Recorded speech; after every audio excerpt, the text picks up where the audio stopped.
Les kangourous nous paraissent probablement mignons parce qu'ils sont à la fois très différents de nous et en même temps, grâce à leur habitude de se tenir debout et de saisir des objets avec leurs pattes antérieures, ils nous ressemblent un peu. Ici, même si le chien est un ami de l'homme, on ne peut pas s'empêcher de s'inquiéter pour le kangourou. Après tout, le chien l'a déjà chassé dans l'eau. Que va-t-il arriver à ce pauvre marsupial? Rien de grave. Il n'est pas tellement sans défense qu'il n'y paraît à première vue. Il semble que l'entrée dans l'eau fasse partie de son plan astucieux, en fait. D'un seul geste, le kangourou attrape le chien et commence à le noyer. On dirait qu'une scène de chasse ordinaire s'est transformée en thriller. La tête du kangourou est levée hors de l'eau, mais il ne laisse pas sa prise. L'animal ressemble vraiment à une sorte de personnage négatif qui a révélé sa vraie nature au dernier moment. Le chien a réussi à s'échapper, mais il n'ira probablement plus jamais chasser le kangourou. Ce cobra s'attendait probablement à une chasse facile quand il est entré dans le jardin. Eh bien, il n'y a pas de mangouste à proximité, ni d'hommes armés. Donc les poussins et leur mère poule seraient des proies pas faciles. C'est peut-être ce que le serpent croyait, mais il se trompait. La poule avait décidé que cette cour avait besoin d'un nouveau héros. Certains d'entre eux ne portent pas de cape. Elles gloussent et s'agitent. Mais au bon moment, elles sont les premières à attaquer un adversaire dangereux. Cet exploit particulier a été accompli par une poule tout à fait ordinaire, qui n'a même pas essayé d'emmener sa progéniture de la cour. Au lieu de cela, l'oiseau confiant s'est calmement approché du cobra, qui aurait pu arrêter le cœur d'un éléphant adulte avec une seule morsure.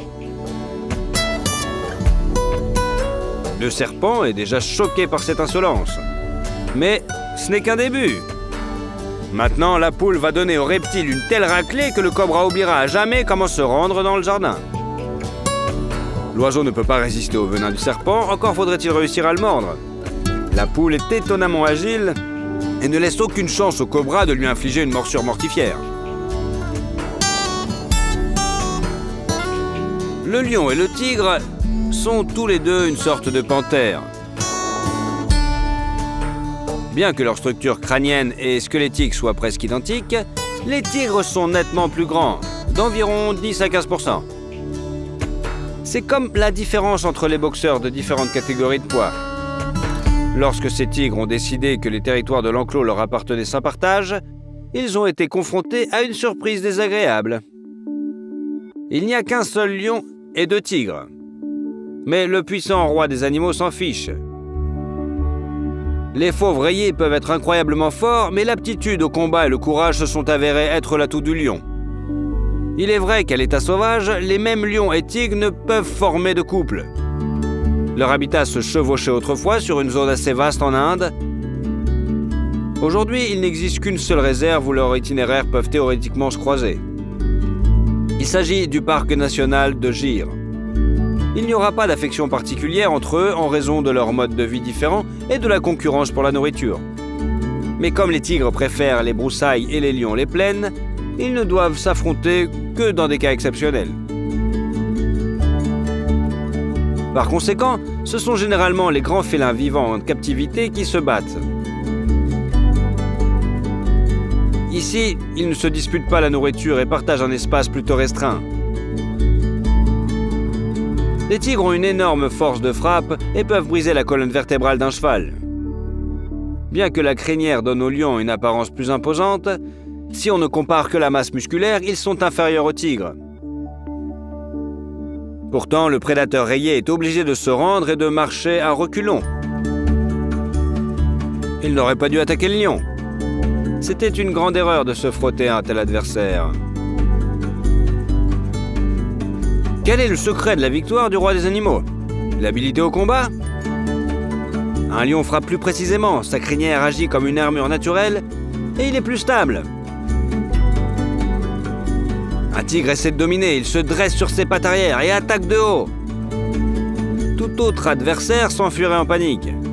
Mais le lion est trop audacieux. Et le fait qu'il conserve au moins 3 points d'appui et qu'il frappe plus souvent d'une patte que de 2 lui permet de déséquilibrer ses adversaires pendant l'attaque, de les faire reculer et même tomber. Qui encourages-tu dans ce combat? Mets-le dans le commentaire. Les aigles sont des rapaces incroyablement résistants, capables de soulever à un bouc des rochers plusieurs fois plus lourds qu'eux, puis de jeter leur proie du haut d'un ravin, et enfin de savourer leur déjeuner. Mais quelque chose a mal tourné ici. Ce bouc s'est avéré être une proie trop dure, et l'aigle est visiblement très surpris. Il ne s'attendait pas à une telle riposte. Ouais, le bouc tombe, mais l'oiseau s'effondre avec lui. Leur lutte à cette hauteur, énorme, est à couper le souffle. Un peu plus, et même toi, tu as le vertige. Les adversaires tombent encore et encore, mais le bouc ne perd pas l'équilibre. Il se sert maintenant de la gravité comme d'un allié. Le bouc tombe droit sur l'aigle, le plaquant contre le rocher. Ah, on pourrait même entendre un craquement. Mais il faut reconnaître que l'oiseau ne lâche pas prise et tente de continuer à se battre. Une autre erreur. Le bouc se rend compte que son adversaire n'a pas reçu assez de coups. Il rejette donc le rapace, puis s'enfuit en piétinant par-dessus. Ce faisant, le bouc a été chaleureusement soutenu par son congénère, qui a également piétiné l'oiseau avec ses sabots acérés. Aujourd'hui, l'aigle restera sans dîner. On dit des hippopotames qu'ils sont les animaux les plus dangereux d'Afrique. Bien qu'ils semblent assez mignons avec leur gros nez, ce sont en fait des créatures incroyablement vicieuses. C'est l'une des rares espèces herbivores territoriales qui défend férocement son territoire comme une sorte de tigre à dents de sabre. Une couche très épaisse de tissu adipeux sous leur peau dure, lisse et résistante, est comme une armure presque inforçable. Les crocs et les griffes de nombreux prédateurs glissent tout simplement dessus. Cela dit, l'hippopotame rivalise avec le rhinocéros pour le titre de deuxième mammifère terrestre le plus grand, le plus fort et le plus massif après l'éléphant, bien sûr. À cet ensemble d'avantages, il faut ajouter d'énormes crocs aussi longs que le sabre d'un pirate. Un hippopotame peut broyer des os.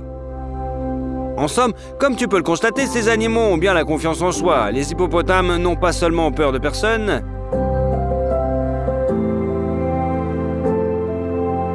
mais aussi ils dictent les règles du jeu sur leur propre territoire. Les hippopotames peuvent attaquer un prédateur simplement parce qu'il les ennuie. L'hippopotame n'a pas peur des combats et semble heureux de montrer son caractère.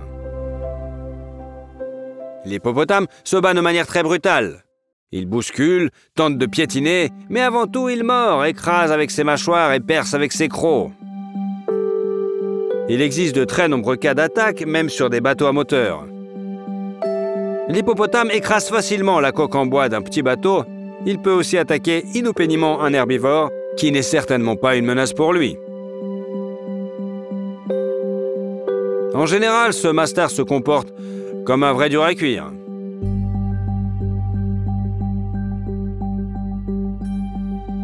Comme tu peux le voir, une telle confiance en soi n'aurait pas pu bien finir pour lui.